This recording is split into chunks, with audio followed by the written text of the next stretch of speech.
Truly a sight to behold. The man beat the once great champ, now a study in moppishness. No longer the victory-hungry stallion we've raced so many times before, but a pathetic, washed-up, aged ex-champion. All right, let's go. I think you know the guy. And I think you know him pretty damn well. His name is Izzy Presley. Izzy Presley. Izzy Presley. Izzy Presley. Izzy Presley. Izzy Presley. Izzy Presley. What's my name? Say my name, bitch! My good friend, Izzy Presley. Izzy Presley. Izzy Presley. Izzy Presley. Ouch! Izzy Presley. Whoa, that sounds a little weird. Izzy Presley. Izzy Presley. Izzy Presley, the heaviest, girthiest rock DJ around. Hey, this is Jeff LeBar. You listen to Izzy Presley. Those aren't pillows. Hello, Las Vegas. Hello, world, and hello, my loyal minions. It is good to see you, and it's always good to be seen. I am Izzy Presley, and this, of course, is the Izzy Presley Show. Very first edition from the new digs here in beautiful Las Vegas, Nevada. It is great to be here, and it is great to be back. This show will be happening. I know, I teased you last time, but it will be happening. It's not going to happen every week. I'm going to try to do 2 a month. Maybe if I get in the swing of things, maybe every week. Who knows? I don't know, but this is what's going to happen. Today's guest is Priya Panda. Of course, we know her from the band Diemonds.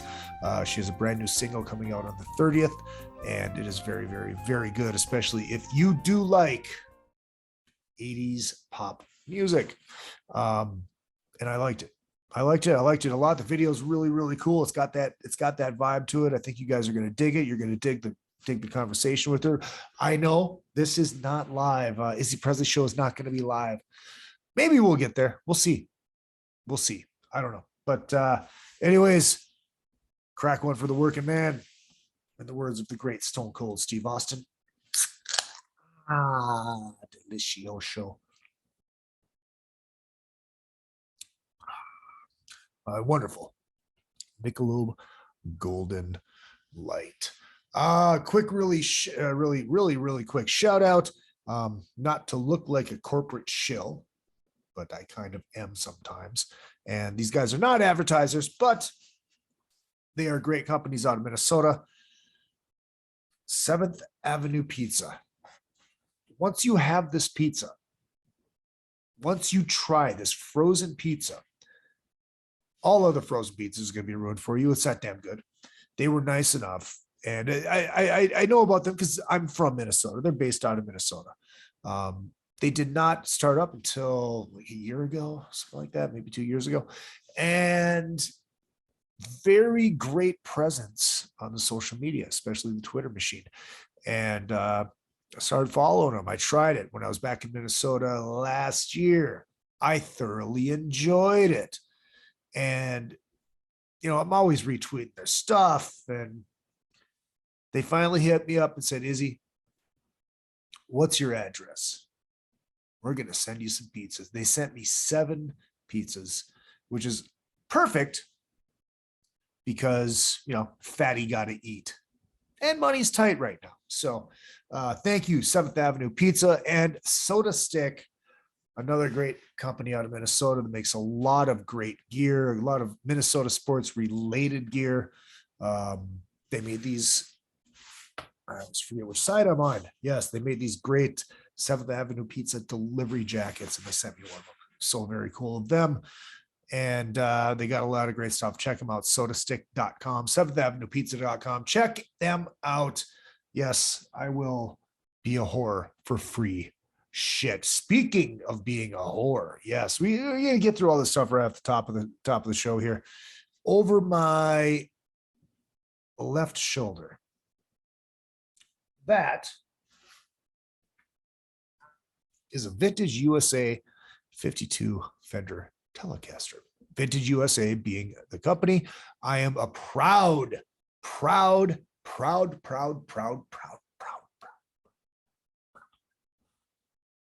Vintage USA artist. So if you're looking for something affordable that is badass. I have people that have Fender 52 Telecasters. They pick that up. They can't tell the difference. Sounds great. Plays great. It's fucking amazing. Check those guys out. VintageUSA.com. And I think it's VintageUSA.com. You'll find them. You will love them. Make sure you guys hit up all the social media at Real Izzy Presley, all the requests, sport, Twitter, Instagram, and Facebook. And of course, the show page is another effing podcast. No, that's for the other one. No, just Real Izzy Presley. It is what it is. That's how you find me. And if you do like the show, you do like what I do. Very, very simple. One, hit that subscribe button here on the YouTube or here on, the iTunes or wherever you get your,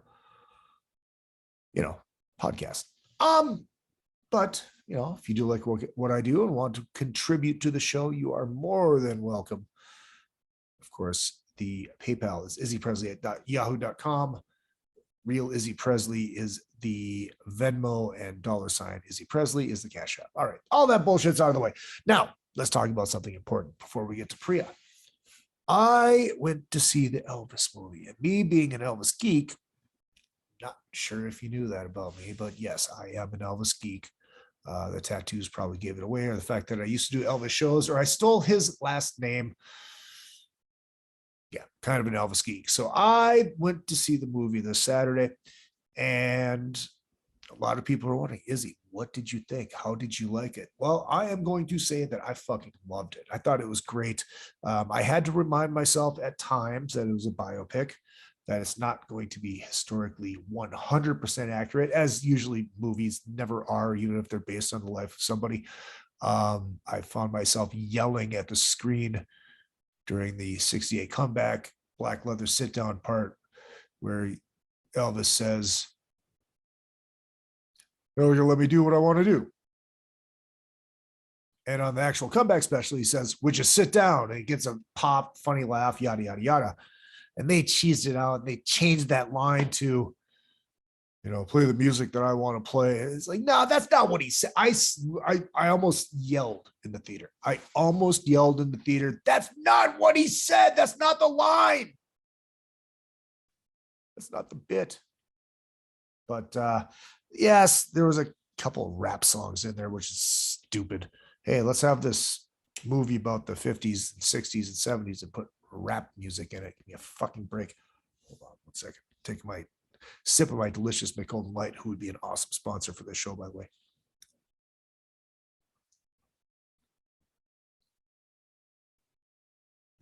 So goddamn delicious.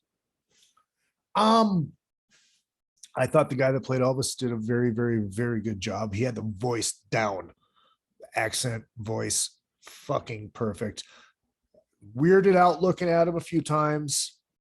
So he looked like a bastard cross between John Travolta and Freddie Mercury, but he pulled it off, and that is no easy feat. I know he sang all the 50s stuff. He sang the early years stuff, and he killed it. He did great. And what they did for the 70s stuff is they used his voice and they kind of melded it with Elvis. So they created one voice out of the two to make it not sound exactly like Elvis, but sound enough like Elvis. But it was good. It was good. I highly recommend it. I think you guys will enjoy it. So the Priya interview went about a little bit over an hour, so I'm going to keep this as short as possible. If there's anything I need to touch before we move on, no. No, I don't think so. But I think you are going to really, really, really enjoy this interview. It's always great to catch up with Priya, good friend of mine, and one of the people I miss from LA. Talk to people. And a shout out to my mom. Get well, mommy. She had a stroke last week. I was lucky enough to have some people help me out so I can get there and see my mom for a few hours at least before I had to fly back for a show on Saturday. So love you, mommy. I hope you're feeling better. So, all right, we'll be right back after these messages. Rockwood Saloon Authentic Apparel takes rock and roll fashion to a new level with their tees and tanks for men and women. They also make custom shirts, jackets, vests, pants, hoodies, beanies, and more. The Rockwood Graphics Department can design anything from your logo, t-shirt design, promo posters, band swag, and printed at great prices. From tour shirts and custom stage gear to killer threads for the street to the stage, Rockwood Saloon has it all. Rockwood Saloon, authentic rock and roll apparel for stage and street. World tour tested for quality, comfort, style, and durability. Check them out at www.rockwoodsaloon.com. That's rockwoodsaloon.com. Vinny Tortorich here. Hey man, if you're a fan of Izzy, you might be a fan of me too. I'm the guy that gets people to lose a lot of weight. I have something free for you guys. This is no clickbait. Just go to vinnytortorich.com and there's a big banner. It's a free PDF, how to lose weight. It's an intro guide to NSNG at vinnytortorich.com. Go check it out exclusively for anyone who listens to Izzy Presley. Thank you. RockstarLeatherworks.com is your home for badass rock and roll gear. Featuring 100% handmade leather bands, watches, cuffs, bracelets, and more, Rockstar Leatherworks has something for everybody. Whether you are going to the show or you are in it, you can find something to fit your needs. Choose from a variety of designs or create your own masterpiece. Their bands and watches are second to none. They also ship internationally. Who needs a stage to be a rock star? Check out RockstarLeatherworks.com. Hi, this is Gilbert Gottfried, and you're listening to another effing podcast. Who's coming up with these podcasts? Does anybody care? No, I don't. Go fuck yourself. Yes, Affleck. 5, 4, 3. All right, and we are back. Second half of the show brought to you by AP Laser. That's aplaser.com. These guys are so good. They can laser engrave a hot dog bun. I have seen it done. aplaser.com. I mean, it's the 4th of July is coming up. Why not laser engrave hot dog buns? You know, they're that damn good. They're based out of central Minnesota. Hit them up. Great people. Hit up Oz. Tell them I sent you. aplaser.com. Joining us, a little bit different locale than the first time you were on the show. I remember you were still in Toronto at the time. Yeah. I think it was another effing podcast. So it's pre-Metal Edge. And you had this flowing dreamland, it almost looked like, but I don't think we were doing video that night. We just did it we did the interview like this. Priya Panda, welcome back. It's good to see you. It's good to see you, Izzy. I know it's been a couple moons. It's definitely been a couple moons. And Priya she's a special gal. And I'll tell you why she's a special gal. She has, how do I put this? She has willpower. And you know how I know this is because she has been able to resist this much machismo since she met me. So that's willpower. That is willpower at its finest. But all joking aside, it is great to see you have a brand new single that's coming out. This should be up tomorrow. So it will be out tomorrow on Thursday. You said Thursday or Friday? It's coming out on the 30th. So that's when it's going to be out. Okay. The 30th, whatever day of the week that is. I think it's Thursday. Is it Thursday? It's Thursday. Yeah, that makes sense. If I'm using my math, that makes sense. It is called Temporary, and we're going to get into a lot of stuff, but let's talk about the single first, because you've been working on solo stuff that is not anything like Diamonds. Nothing like Diamonds. I think I just needed that separation. I think a lot of people, they kind of stick in the vein of what they know, and they stay in that lane. And I just needed a huge change. I just needed to try something new. And that's where I'm at creatively right at the moment. Right. Well, I mean, it's still in the vein of, it's got a very 80s feel. Oh, it's 80s. It's 80s. It's 80s. I heard the song. Yeah, you sent me the video today. Very cool. And very something you'd expect to hear on the Casey Kasem Top 40 Countdown in 1988 or 1989. Nice. So I nailed it. That's good. That's what I was going for. Because I mean, I didn't really get to live properly through the 80s. So it's nice to hear that from somebody who did. Yeah. And I don't say that lightly. I mean, you're my friend and I'm not going to bullshit you. But no, I dug it. It's really cool. So who have you been working with on this stuff? So that I've worked with a whole bunch of different people, but for the EP that I'm putting out called Snacks, I did it with Dejan Martineau. He's from Toronto too. He recently just moved to LA, but we recorded this when he still lived in Toronto, and it was just a labor of love and trying something new. We wrote it in my kitchen, the kitchen table in Burbank. Like, just woke up every day being like, all right, we're writing today. And there's no distractions other than the bean and cheese burrito we got like every day for 7 days. But it was just like an exercise in songwriting and breaking like my mold of what I, was used to writing, which is 2 guitar riffs. So it was a whole different vibe, but it's because I like this kind of music. I listen to it all the time. I listen to like new wave, and I listen to 80s pop, and probably the less they were on the radio, the more they're interesting to me. And so it's kind of where a lot of the influences come from. Everyone's like, oh, you probably like Madonna, and I'm like, nothing against her, but I'm like more of a Stacey Q fan, and I could actually hear that in this song. Like, nice. I was trying to play it like fucking Stacey Q. It's fucking Stacey Q. Yeah, like Stacey Q. I'm like a huge Vanity fan, who was one of Prince's gals, and like that kind of stuff. So they weren't like hugely popular. They're definitely not household names, but I don't know. I like them. Found them in the dollar bins, found them record shopping over, the course of my life. And they've just become records that have made such an impact in my life. And so I was more influenced by those kind of artists. Was it hard for you to break the mold of what you were used to doing?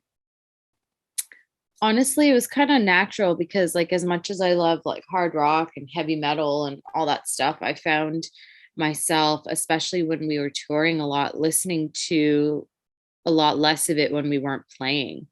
Like I drove the van a lot, and that's kind of where I, whoever's driving gets to pick the music, which I drove the fucking van a lot, more than a lot of members. Some of the members of Diamonds, Daniel DK doesn't have his driver's license and like stuff like that. So why doesn't that shock me? I mean, because living in Toronto, a lot of people don't have their driver's license. Yeah. So it seems strange when you're living, in LA or something like that. But it's common, but it's annoying when you're touring. And so I barely slept, but the good part is I got to listen to whatever the fuck I wanted when I was driving. And I liked listening to my Pet Shop Boys and my Duran Duran and my Depeche Mode. And like, it feels like the music that was going through my head was this a lot, like this kind of stuff a lot. So I like was hearing synths in my sleep, and just, it felt like the natural thing to do, honestly. How did the resident metalheads take to the 80s pop that was blasting when you were playing? They all know it off by heart. It's funny. It's so funny because it's just like, of course we introduced each other to all of our favorite bands when we were driving and stuff. We had other people's music, and it's funny because so much of all that stuff has made like such an impression on them. Like everyone's like the biggest Bane fan, which everyone knows I love that band. They're my favorite hard rock bands of all time. And I don't think the rest of the band even knew who they were until they know every song now, and they're into it, and they wouldn't have maybe ever put it on themselves. And that's kind of like the other stuff. Like everyone knows Depeche Mode inside and out. Right. Everybody knows like Human League and all these like songs that I listen to on repeat. So yeah, they actually, I mean, it's the production, right? At the end of the day, that's so Right. appealing. That era has like the best sound. I mean, some people are 70s people, some people are, 90s. They like the sound of what came out during that time. And for me, it's like the 80s. And so if you like that kind of like production, it doesn't matter the genre, it's usually pretty fucking sick. So yeah. So you said there's an EP coming out. When is that EP coming out? That's a good question. I kind of have no plan. That's a big difference between now and Diamonds, where everything was like, on this schedule and on this, we had plans for everything. And it's like, okay, we put out this video. Now we have to put out this single. Now we have to put out a video. Now we have to tour. And now we have to this. Now we have to that. Now I'm just like, well, I wrote these songs and maybe hopefully somebody hears them and that would be cool. And really that's the focus. And so I guess what made me put out this track, which I've written a while ago and we recorded it a while ago, is just I recently got into a car accident and it was pretty bad.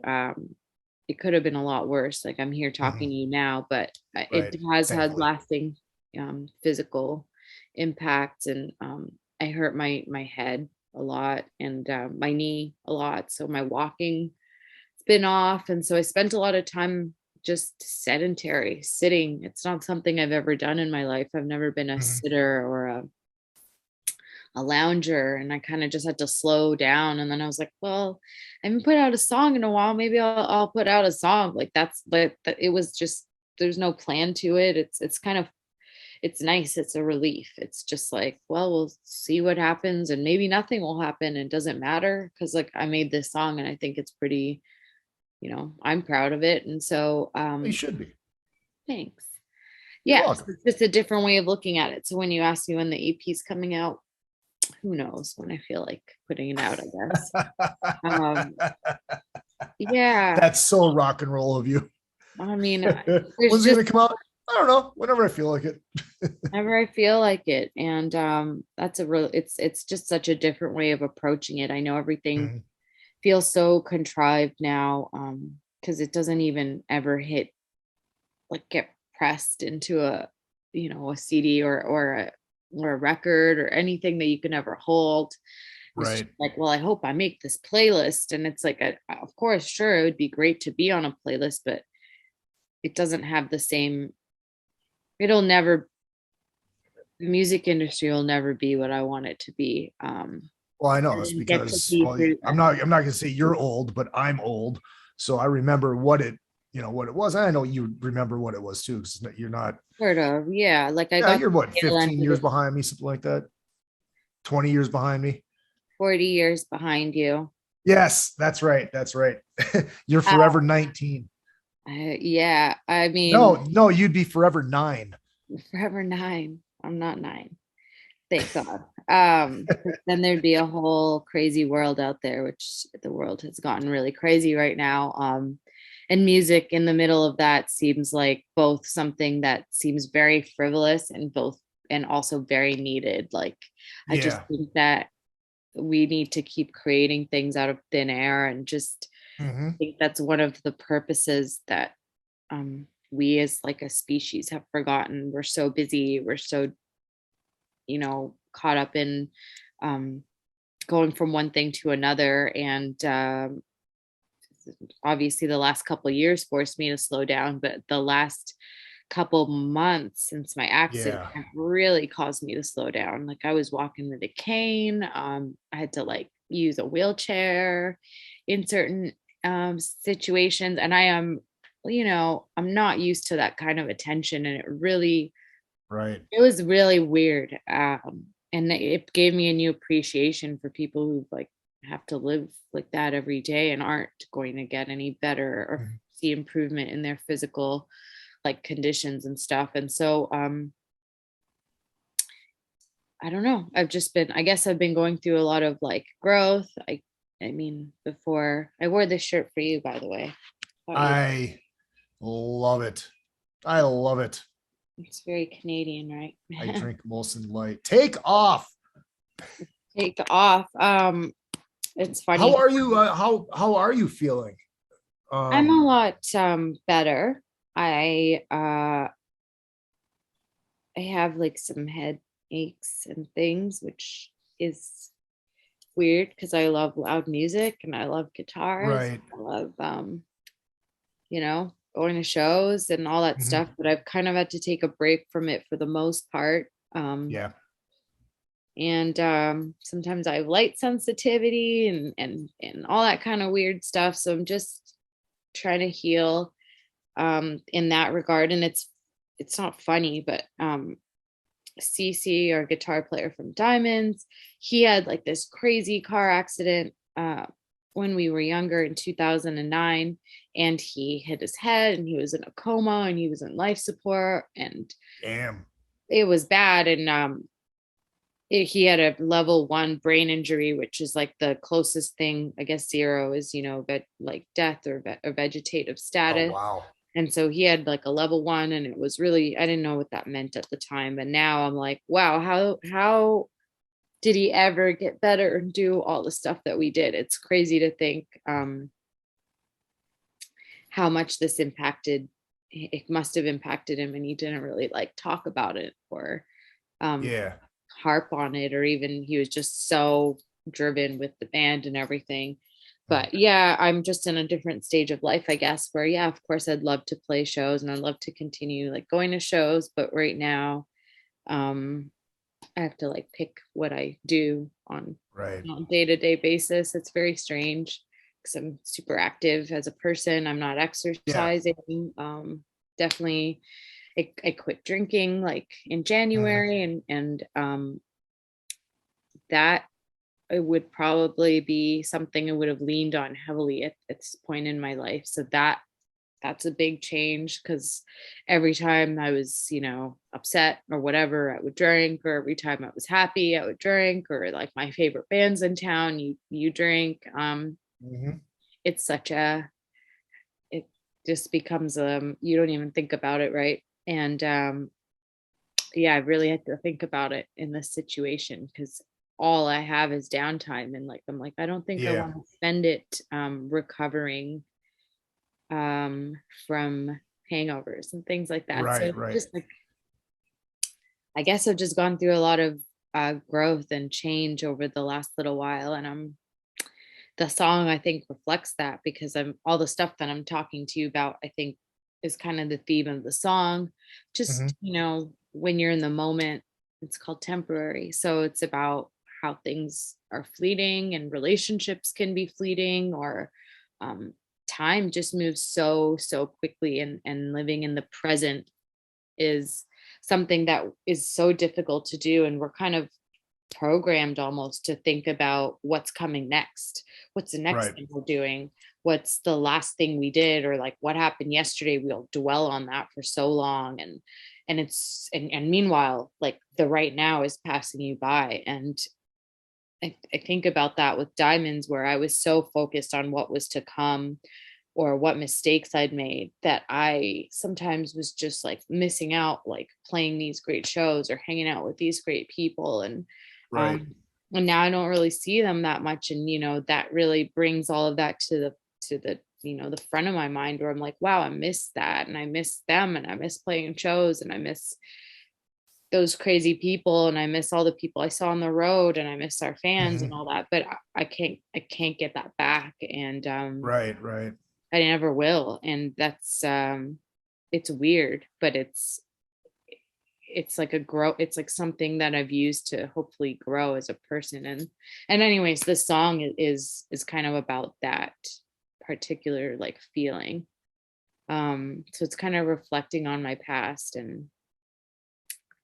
but reminding myself, like the refrain is be here now, because it's about really just being present, like being in this conversation with you and not worrying what I'm doing afterwards. No, I get it. I totally get it. And like I said, it really comes through. So you got sober before the accident? I did. I got sober in January. Okay. What did lead to that? Was there a tipping point? And are you like completely sober, or are you what they call California sober? I am completely sober. I'm not California sober. It's If anybody is wondering what California sober is, it's like, yeah, I quit drinking, but I still smoke weed all the time. Yeah, but that's not sober. it's like far from sober. I've realized, because obviously that for me was a big something I very much enjoyed. I enjoyed for decades. Every day. Yes, I know. Everyone who knows me knows that was such yeah. part of my life. So you were that like you were like the female Chips Enough. You were like Trims Enough.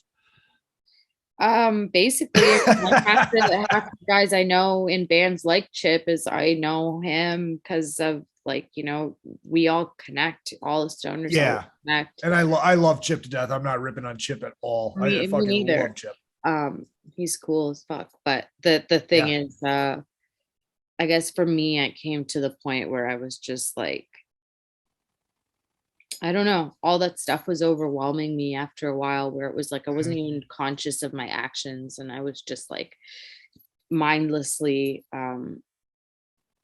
trying not to like be I think the being present thing was just, it had like slipped by me, and I was like, where did all these years go, and where did this time go? And obviously travel was an issue and things like that, but I hadn't seen my parents in years, and I was just like, what am I like doing, and what is this enhancing like my life or whatever? I didn't even, because I mean I wasn't on the road anymore, and I was still drinking and smoking. Like every day was like, you know, a party, and I was gonna go on stage and I was gonna hang out and drink all night and stuff, and it was just like, I'm not sure that I like want to do this. And I was actually like hanging out with my parents for the first time in 2 years, and I'm like, I can't just like get drunk and stoned every night. Like I haven't seen my parents in 2 years. They're getting older, and I just want to like value my time being here with them. And it was honestly that it was not seeing my parents for 2 years and like being with them. I spent a month with them, and it was during that time that I'm like, what am I gonna do? Like just like sneak out and like smoke and like drink at night when they go to bed and all this stuff. Like it's just so, I don't know if I need that. And then one day I just quit, and then for like months I was just like white knuckling it, you know. I'm just like, like this, when is this feeling gonna end? And now that feeling still comes and goes. Well, of course, and you did this all on your own. There was no AA or anything like that? I considered AA, and a lot of people have reached out to me who have had success with the program, and I don't know, it's something to consider, I guess, because I do have days where I'm like, oh my gosh, I can't do this and stuff. I guess it basically becomes it's an addiction, right? So yeah, which I didn't ever think I would call it that for me, right? But then I realized, you know, when you can't stop, I guess what else is it, right? Like it's like, oh, there's all these people who are so much, you know, have a different relationship with it. Oh, they drink all day and night, and they like don't see their kids, and they don't show up to work, and like I never had all those kind of things, but that still had a hard time stopping. And I still have a hard time being sober and just like processing my thoughts, because before I even became an adult, I've been engaging in these habits that I think like my brain formed around consuming. And I think you have to like rewire your brain, and that's just like where I'm at. And I think that can maybe take years, or maybe it never will, because, you know, maybe my brain's fully formed and you have to just create new pathways or whatever, but that's just where I'm at. I know it's not fun talking about sobriety for most people. Well, no, it's something that's important to you, so obviously it should be talked about. You know what I mean? Yeah. And maybe your story is going to help people. Maybe. I feel like sometimes it makes people, it brings their own issues. Like I used to, before I became sober, I used to absolutely hate hearing about other people's journeys. It's like, oh, like if I wanted to quit, I just could. Like I'm just doing this because I like it and whatever. And I'm so tired of hearing about these like self-righteous, like sober people and all this stuff. And now I'm realizing I'm one of them. But you are one of them? No, I'm kidding. I'm kidding, yeah. Of course. Yeah, that's exactly it, right? And so I feel like, I guess I still have that feeling where other people probably have that in their minds, because it used to honestly be it used to make me think about my own habits, and sometimes you don't want to think about them, I guess is what it comes down to as well. But yeah, well, a lot of it's for a lot of people it's self-control, and for a lot of people it's a disease. And like it's like, I know I can go without drinking or whatever for how long, but then I'll have a night where it's just like boom, it's on, or I'll have a beer here or a beer there. But it's like, it's not, I've never been at that point where I just wake up and all right, I'm getting drunk. oh my gosh, I mean, I have a lot over the years, because that's sometimes the only thing that makes the feel like a bad hangover go away. And then before you know it, it's like, all right, now it's the next day and I'm still doing what I was doing yesterday. And like, when does it, how do you get off the hamster wheel kind of feeling is kind of where I was at, to an extent. I mean, I wasn't doing that as much anymore, but I did it for years. And then like you said, when it was on, like it was on, like, okay, now it's noon the next day and I'm still drinking from like noon yesterday. Like what, how, right? Like, so I don't know, I guess I just needed a change, and maybe I want different things out of my life and that I couldn't achieve by being reliant on these crutches. Right. Have you tried to write music sober? I have, kind of, yeah. I've written and recorded some stuff that will probably, I don't know if it'll come out, because I was working with, I guess because it's not really, I'm not sure if it's on the table anymore, but he's from a well-established band from the 90s, like a very like, arena band, and he was kind of starting like a side project with me in the vein of what we both like, which is we both love hair metal and new wave. Right. I'm not sure you would know that by looking at him or what band he's in or whatever, but he was pretty excited that he'd found somebody who kind of had the same music taste as him. But I think he just got really quite busy because his band's all over the world all the time. And well, if it's one of those 90s bands that's still touring all over the world. Yes, they're touring all the time. And especially now that people are touring again. Yeah, so I think it was like a really good idea during the pandemic, but then like the idea of actually like developing something from scratch is it's a lot of work. And it is. I mean, sometimes like I'm always like, I want to start another band, and then I'm like, oh man, then I just remember the blood, sweat, and tears, and just the time spent focusing on that one thing and not focusing on anything else. And it's both like a romantic idea and then an addiction, like at the same, like it's like both. So yeah, so I feel like I would put together like a solo band for my project, but I'm not sure that I would want to be reliant on somebody else constantly for my creative output forever. And I think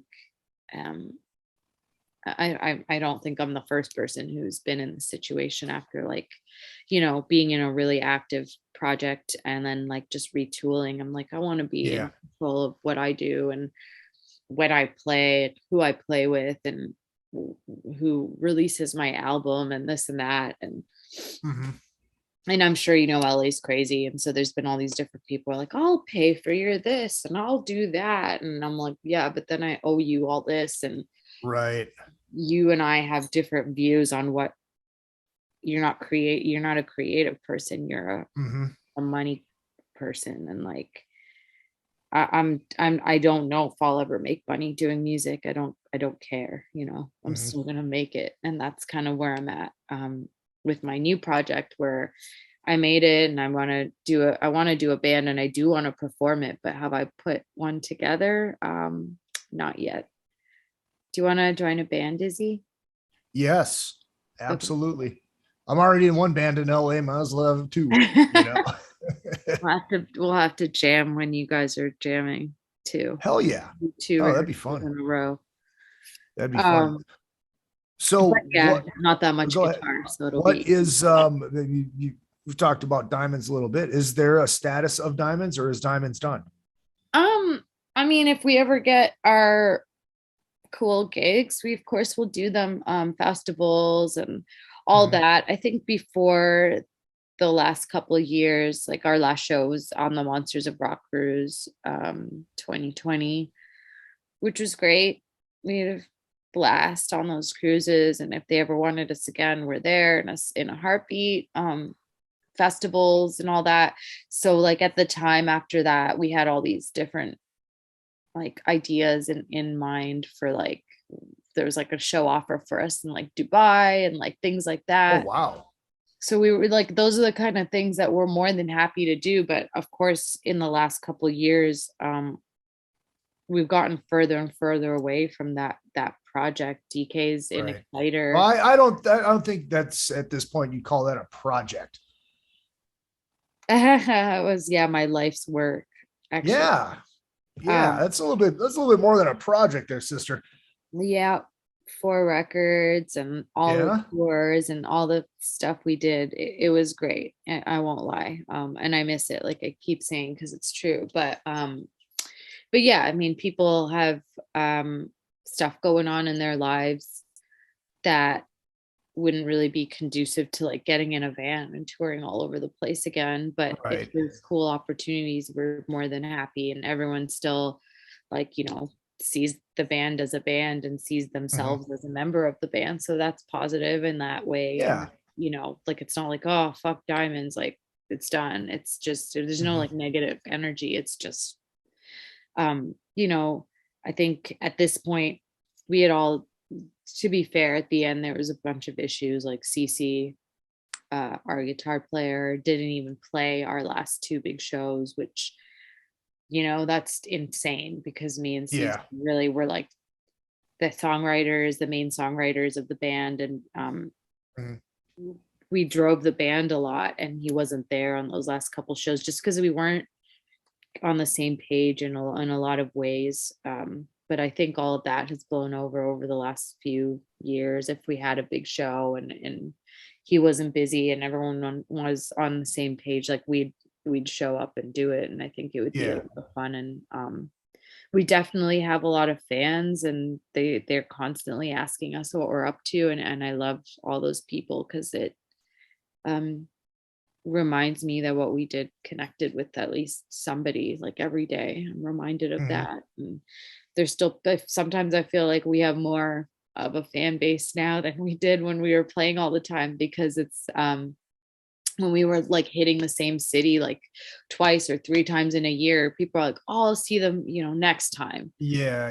And then it's like, well, now there might not be a next time. And so people feel that like longing towards that, you know, the feeling they had. Well, see, and that's, but look, and that's the thing that a lot of bands, they do wrong, is they tour too much. So they're, you know, in the same city 3-4 times a year. It's like, well, I just saw them. Yeah, they take you for granted, in a way. And yeah,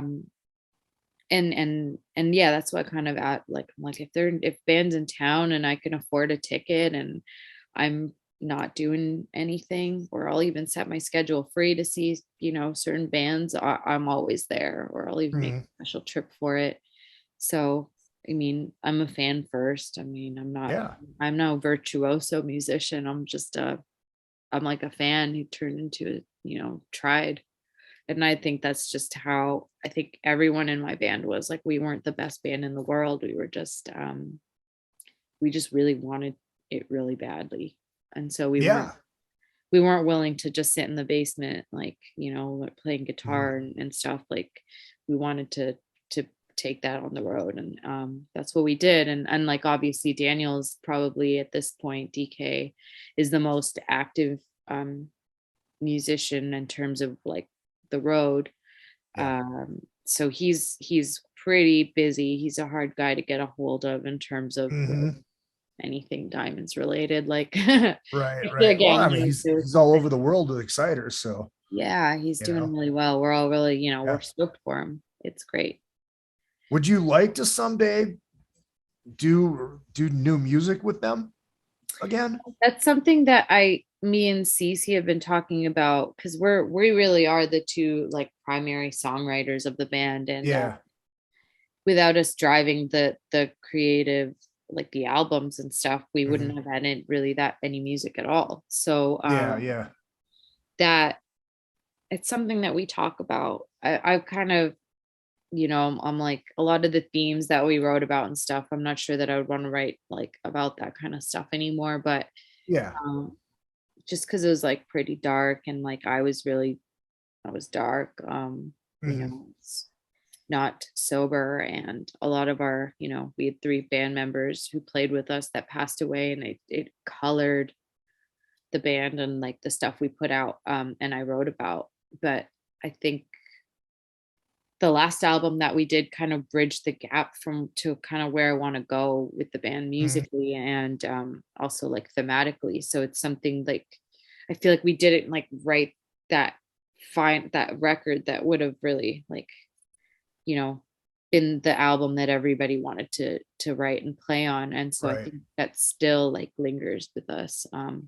Obviously my whole band lives in Toronto, but with how everything is now, I don't need to be like around them to make a record. So there's that. Well, there's also a thing. Were you guys the get in the same room and jam out to write songs type of band? We did all kinds of things. Some songs came out that way. Some songs, it's like as we went on, and I know a lot of bands talk about this, like the pressurized writing became a thing to an extent too. I was like, oh, this song's not good. Like, you guys should try to like write this other one in the studio before you record. And we're like, well, we can, I guess. And it would just be like, there would be all kinds of like issues that would come up with that. Cause like we'd write a song that sounds cool, but it was just in a key that eventually it wasn't appropriate for my singing or whatever, or we had to like have it was in another tuning, and so like we could never play it live because we would need like 2 guitars on stage for every member, and we toured in a van, like had no techs and all this stuff. So it's just like we found as we went along that some like sometimes that's why a lot of fans always like bands' earliest stuff, because it's the least you don't think about it as much, right? It just comes out of you. And that's why everyone's like, oh, like Cheap Trick, I love their first record. And it's like, well, they made how many records after that, but they still like the first one, and I like the first one too, but I like a lot of their shit. But it's cool when you can grow with the band. Cheap Trick rules. They're amazing. Do you think working on the stuff like the new songs can come out on the 30th, is that going to help you by like writing wise? So you're diverting yourself and you're doing this other thing that you love. Is that going to help you if the opportunity comes back to do a Diamonds record, writing something completely different?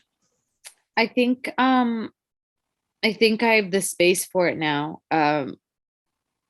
When we were doing it again all the time, and I wasn't living in the present moment, I was kind of just like, oh, what's coming up next? How many more of these albums and tours can we do? And what's going to change for us? And all these like really, now that I look back, I'm like, all these things are very inauthentic when it comes to like being a creative person. It's just like, who cares about, who's going to come to the show and what bands we're going to open for and when our like that has nothing to do with the song that I'm writing right now. Like, and it shouldn't color the way that I write this song or create. Right. And I guess it came to that point where it was like, oh, I want like to open for this band, and I want to like be influenced by this band and all this stuff. And it was just, that was like the fourth, the last album we did we had so many creative differences, because Cece had like really gone off into this tangent of like liking all this random modern shit, and me and DK were just like, what, like, you know, what is this? And it's like, he's allowed to like whatever he likes and be influenced by whatever he likes, but we just wanted to like, you know, stay with our sound and what we liked. And now I'm realizing, well, maybe he was just, you know, he was just growing and trying something new, and we were you know, stifling him or whatever. And or maybe I was just like, he was trying to get our music out to a wider audience, and whatever his motivation was, he just liked it. He just liked like all these modern bands that were, I don't even know who they are, you know, like it's as bad as that sounds. It's just like, I didn't even barely know who he was listening to and what he was doing, because we had grown like quite apart as people at the time. It's fine now, but and so that, you know, I think what you're saying is exactly true. Like, I just feel like I have more appreciation for it because I haven't done it in a while. And I think it's one of those things too, is where the separation helps in the long run, because and I'll always be a fucking rocker. Like, that's the other thing. Yeah. Like, are you kidding me? Like, I mean, I can make all the pop kind of stuff, the synth stuff I like, but I'm always going to want to hear guitars and like, you know, harmonized solos and just like pounding drums. And I love bass guitar, and like, I just love all of that stuff. So it's like, I go crazy when I hear an electric guitar. If you've ever seen me at, you know, a show, which you have, so you know what it does to me. And like, it's yeah, that's the other thing. Like, the craving never goes away. And that's why I think a lot of, you know, singers or art like front people go solo, and it almost sounds like an extension of the project that they were already in prior to the you know, the change. And I just wanted to go, just want to make a 180, and I think I have. But I haven't left the 80s. I didn't find a time machine or anything. I'm still there. Yeah. Speaking of speaking of iconic, you got to work with the iconic Niels Lozauer. Yeah, I actually. How was that? How'd that come about, and how did it go? Gosh. My friends were visiting from Toronto, and they were like, you should come by. You know, I've met him a few times, of course, on the cruises and things like that. And he's like he's really cool to hang out with. And I think he took a really big liking to me, because on the cruise, I was like a huge Tora fan. Of course, I love them. And he was just like, how old are you? Like, that's so cool. You like this and whatever. And I kept saying they're, you know, one of the top 3 or 4 bands on the cruise that I love, and I've never really gotten to see, because they never really came to Canada, right? So it was the cruise was a big deal for us, because a lot of the bands that played on that will never come to Canada, because they didn't have even the 1 or 2 hits that they had in the US that has like sustained their careers. They didn't even have that. So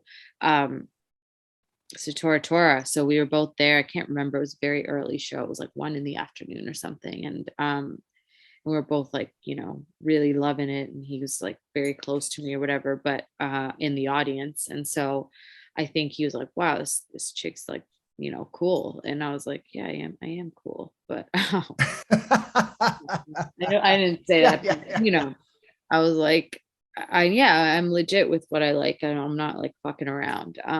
And so my friends were in town from Toronto, and they were actually going down to his space to look at some of his photography and stuff. And, you know, I've heard of this place. He's been there for years. And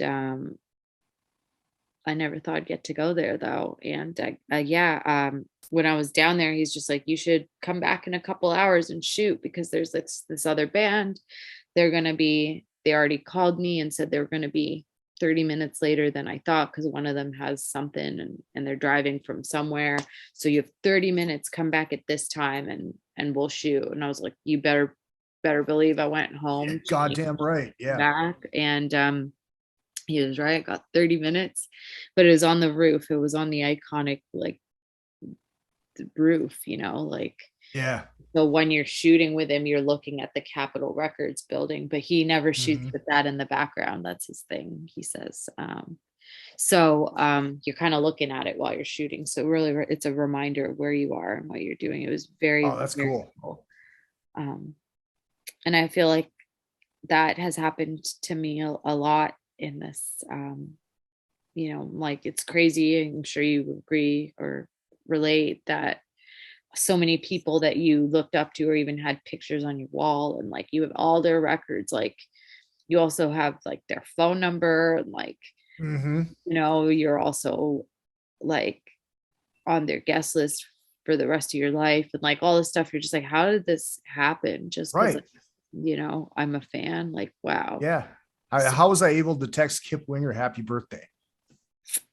Wow. I love it. It's weird shit like that. It's still like it was a couple years ago. It was a NAMM weekend, and Ace was still in Faster, and we're at the Rainbow, and I'm sitting at his table with him and Ricky Rackman. And so it's like 15-year-old me is going, I'm sitting at the table of a guy that's in Faster Pussycat, who's my best friend. And I'm sitting with fucking Ricky Rackman from the Headbangers Ball. Then Tiffany walks in. Oh, Izzy, how you doing? And she like gives me the friend, it's like, how is this shit happening? How is this real?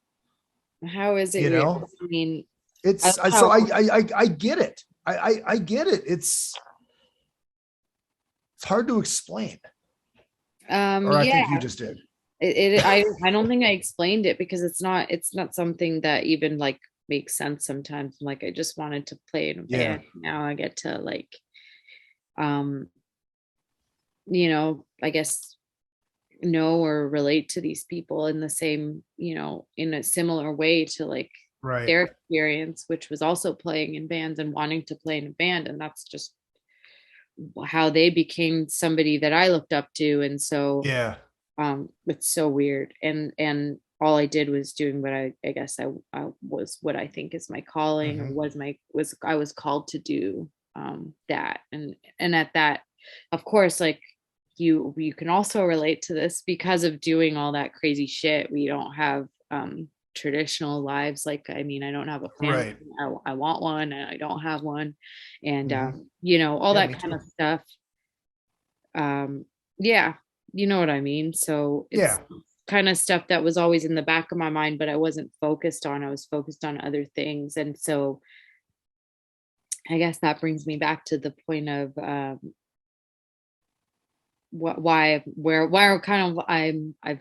just slowed everything down, and I'm trying to reassess how I want to create. It's not just about like touring or just about having all these people hear you or opening for your favorite band, which is fantastic. I should mention it's a really fun thing, and everybody's in a band should sometimes get that experience. But it's cool. It is cool, but it's not the main thing that's important to me in my life now. Right. So. No, I get it, but it's still kind of cool sometimes when Frank Hannon from Tesla goes, Izzy, I'm thinking about starting to get into Kiss. Where do I start? Wow. He's got a lot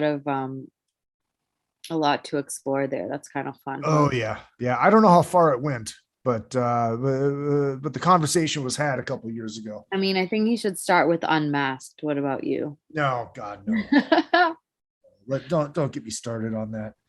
I've got this new bit that I'm working on, and I did it at Creatures Fest, about how Kiss fans, we're like a couple that's been together for 50 years.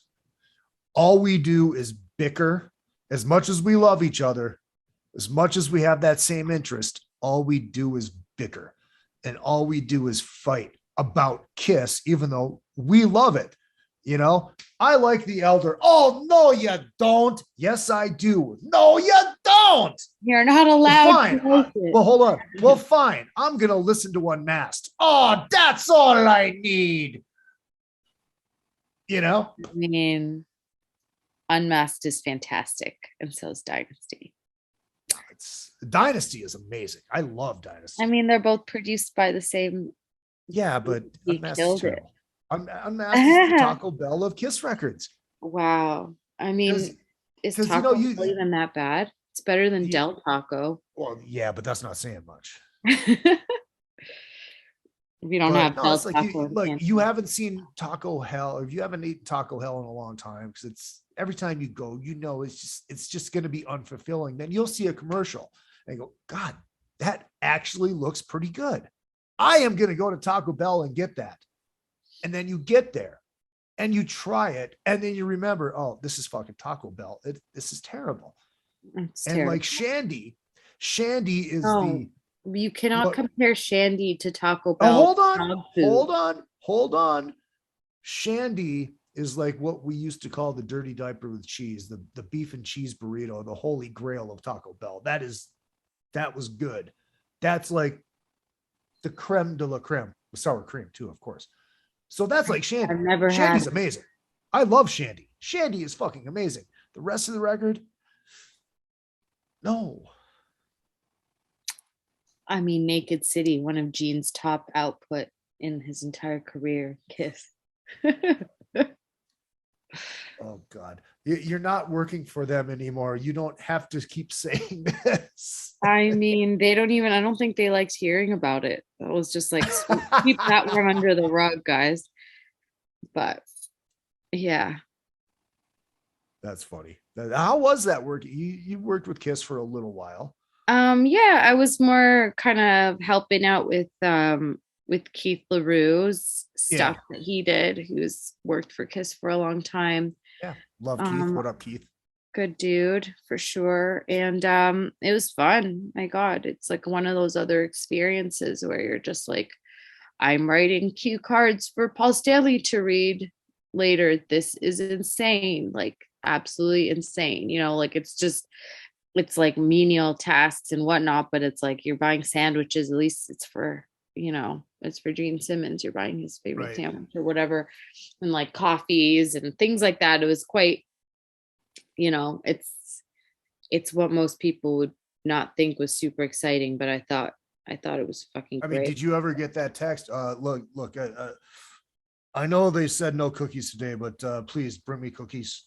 Can I have some cookies? Yes, I mean, Gene had a nice sweet tooth, right? For sure. That was I guess it's a well-known thing in the Kiss. Yeah.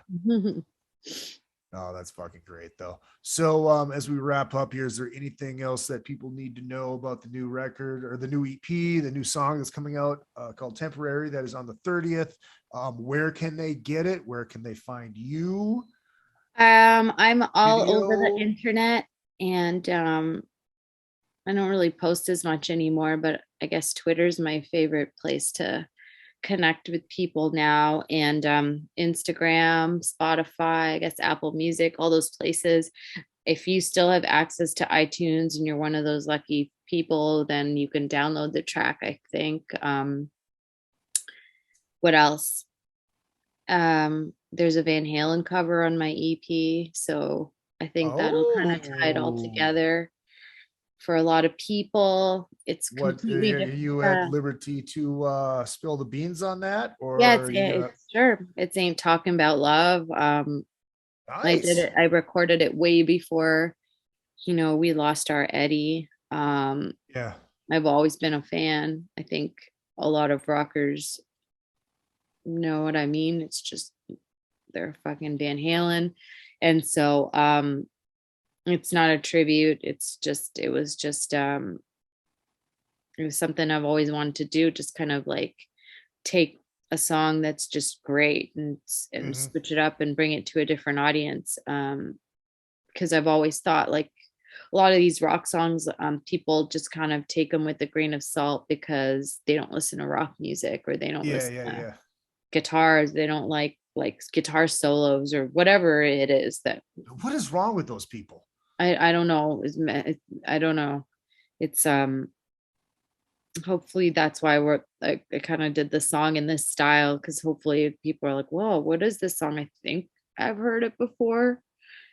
And then maybe it makes them listen to the original, because that would be cool. Because everyone. Well, that's very interesting that you went with something from the early records without keyboards, as opposed to something from the Sammy era that already had the keyboards there for you. I mean, I hadn't really thought of that. But yeah, I guess I was just trying to make a complete departure from it all. And so it's definitely in its own style, and it was fun to do. I had my friend Alicia Vigil, who I used to play in a band with, She Demons. She's now the bassist in Dragon Force. She sang a lot of the background vocals on the